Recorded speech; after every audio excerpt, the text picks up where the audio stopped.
pedal partners, the home of shoegaze. I'm Paige, that's Luca, Becca's off camera right now, and we are three shoegazers sharing our shoegaze music and the dreamiest sounds. I'm about to record some vocals for my upcoming shoegaze album with my shoegaze band Abstract and Sound, which if you don't know us, you need to get us on your playlist because we are, from what I know, of the only full female shoegaze band out there, and we're putting some dreamy music out. So I'm going to show you guys how I like to do it.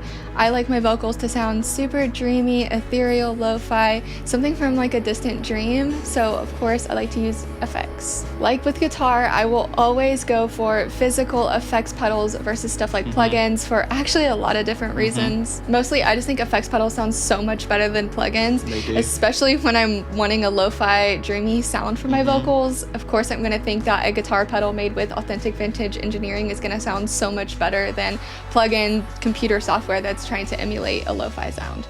So for example, with delay, which is, my favorite effect, I've never found a delay plugin, and I've tried everything from, free stuff all the way to expensive delay plugins, and there's not a delay plugin in the world which matches what a delay pedal can do for me.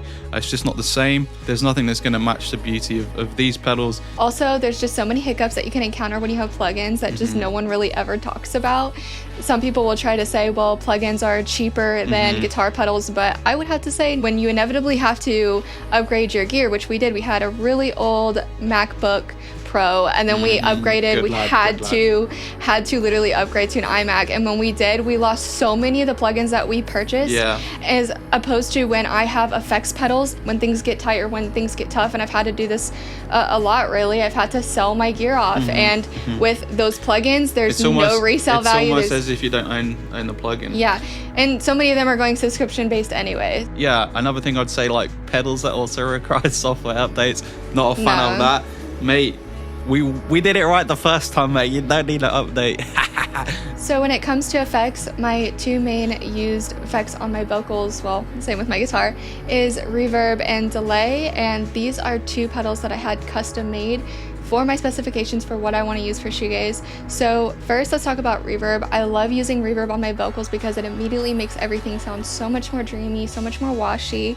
And DREAMGAZER has 3 ethereal reverbs that can be blended with multi-voice modulation, which I do like using on my vocals. 2 of DREAMGAZER's reverbs are actually reverse reverb, which is an effect that's uniquely used on shoegaze guitars, but you're gonna hear how good it sounds on my vocals. We are so over the moon to be able to share all these pedals with you in limited runs. Then for delay, I love using delay because it just makes my voice sound so hazy, and I started to tear up the first time I heard my vocals through Blush delay pitch shifter because it just sounded so mesmerizing and so dreamy, and I like my shoegaze vocals to just melt into the mix, and these pedals are so effortlessly hazy that it's just perfect. Also, my shoegaze band is just my twin sister and I, so when we record all these different instruments, it's so nice to have these effects pedals that we can use across and just have such a collective vibe, such a consistency, and it just sets the mood. Yeah, so cohesive, and these pedals are just good for every instrument. Obviously guitar, we did a poll. I did a poll inside my head and voted what's the best instrument, and I came up with within myself that guitar is the best instrument. So 100% of respondents said guitar's the best, but then bass as well, synth, and then obviously vocals today. So they work great with everything. So I'm gonna sing a little from our song Mesmerized, which if you don't have that on your playlist, you need to for that reoccurring dose of dreaminess. It's one of my favorites that we put out yet. And I'm gonna sing through DREAMGAZER and through Blush and give you a little look into how I like to do things. Make sure you subscribe to hang around with us because I'm gonna be diving into our vocals for our upcoming dreamy songs.